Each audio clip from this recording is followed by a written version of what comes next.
Good day everyone, my name is Joseph Rodriguez and I'm here with Saber Kim Duran Valenzuela. I am going to be teaching him his dietary needs, and then I would also be expanding his knowledge on based on his uh, neediness of food intake. So first one is the table of contents. As you can see, is personalized to you yung mga craving, hunger versus craving, and again the reasons why we crave and the like. So let's start with what even are cravings. So cravings are intense and urgent desires to eat specific food. It is often triggered by emotions or mind mo, to stress, habits, or sensory memories. Anything particular na strike sa'yo when you read that? Pagka nag-overeat ka? Siguro yung habit na lang. Habit mo Kasi siya. na-practice ko na talaga siya eh. Okay. Sige. Like eating with phone. Ayun lang. Yun yung habit mo, and then you think na it's gratifying you. Yes. Okay. Now, next one is hunger versus cravings. Now, there's a difference between the two. So, first one, hunger is gradual feeling siya. Parang, at first it persists na, nagre-remind yung mind mo sa'yo na you're getting hungry. And then, it persists getting worse by the minute, by the hour, how long you make it stay. And the next one is any food satisfies kasi kailangan niya nutrients. And then physical symptoms like stomach, growling ng pagkain mo. Sometimes dehydration, sometimes headache rin. If first persist mo na hindi ka kumain. And then next is nag-disappear siya pagka full ka na. Now for the difference naman sa cravings. Cravings is a sudden urge. Kung gradual yung hunger, sudden urge yung craving, like, eto So kapag gusto ibig mo. sabihin, pag napigil mo siya, sa sudden na yun, sa short moment na yun, okay na. Mostly pagka, naisip mong gusto mo kumain ng ice cream, naisip mo na gusto mong kumain ng sweet or salty or chewy foods. Yun yung sudden urge. Now, next is also specific food ng kailangan niya. Hindi siya yung any food satisfies. Kailangan niya yung exact na gusto mong kainin based on what you want, what your desires are, be it chewy food, sugary food, or salty food type. And then mental and emotional trigger yung cravings mo. So it can be stress, it can be mental, it can be social. Basta kahit anong stress, it can manifest and turn into a craving. Next one, may persist even if full. And the next one is craving again.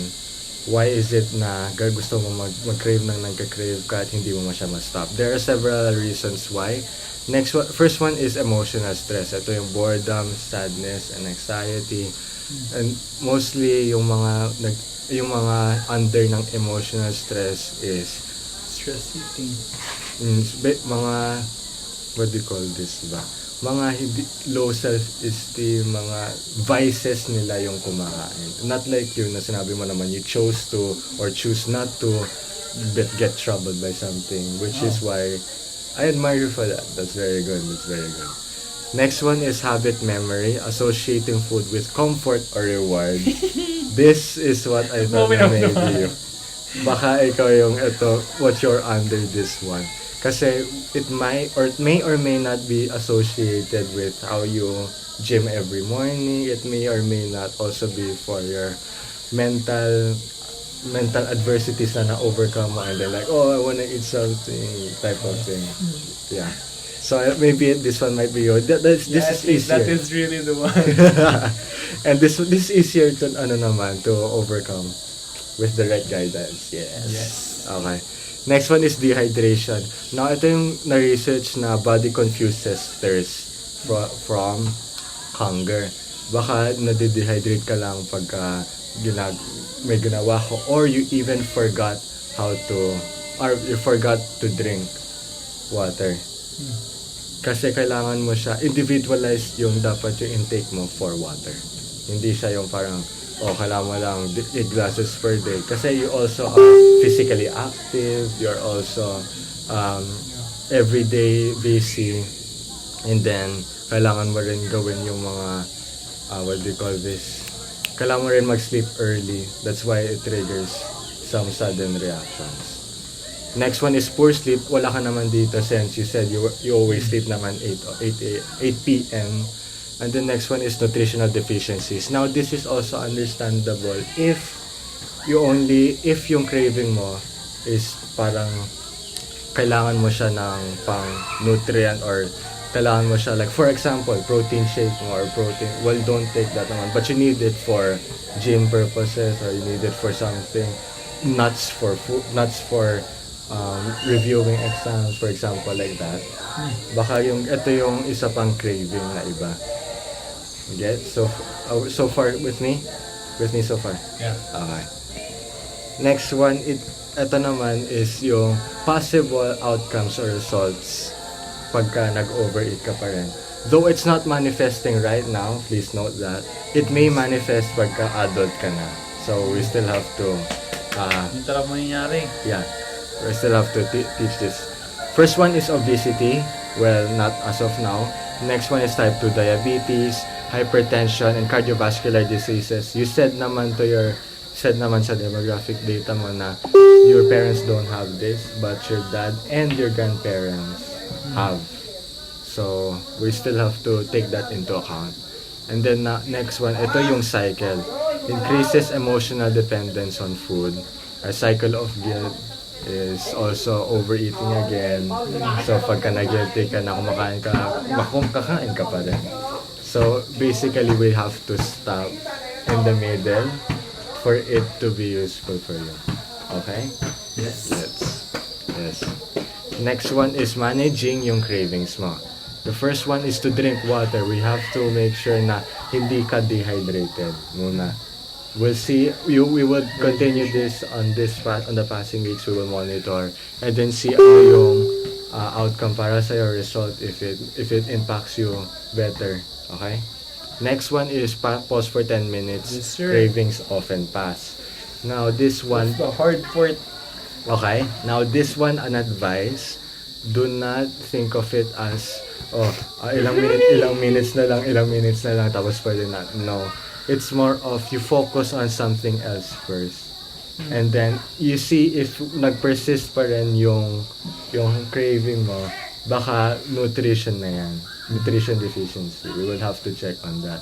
So you often pass it naman, at least do something for 10 minutes without thinking about that craving. Okay? Okay? Kaya yan. I know you got this. Okay, next one is the plan regular meals. We're already Healthier finished. snacks. Mm-hmm. So there won't be nutrient deficiencies. Yep. We would include rin yung snacks sa meal plan mo because of your physical activeness. It's individualized talaga. Okay? So for yung regular meals mo, we already made your meal plan mo. You're okay with that? You're ready with that. Next one is Next is choose healthier snacks, yung fruit, nuts, or yogurt. That's what we included sa snacks and yung breakfast mo. Okay? Gets? And then yung practice mindful eating. Now this one is where the discipline starts. Yung sa meal plan mo. That will be also my challenge. Yep. And yung another advice is you have to eat slowly rin pagka kumakain ka, since you have to let your body more of appreciate Easier to digest. appreciate yung kinakain mo so that you don't have to Less risk Eat. of nutrient deficiency. Okay? Okay, that's next is overcoming that craving. Now we have to stick to 3 main meals plus 1 to 2 for small healthy snacks based on your activeness, and then carry a water bottle at all times. Water bottle including water, hindi water lang. We have to make sure na nag-replenish ka. And then prepare healthy options at home or at school. So you also bring, for example, snack mong homemade, be it sandwich, na protein rich, Di ba ang nutrition pizza rich. complete lang? May pineapple siya, may mushroom, may tomato sauce, may carbohydrates. No, it's perfect. That's good na nga eh. Pero you can bring it to school if ever. Kung parang for example, yung school mo nag-overlap sa lunch or breakfast or dinner time mo. Okay? Next one is keep stress levels in check, which you are, but I'm still reminding you to you're good and keep up the good work. Okay? Good. And get 7 to 8 hours of sleep per night, which you do since 8 p.m. ka natutulog and 4 a.m. ka nagigising. Yes, sir. Next.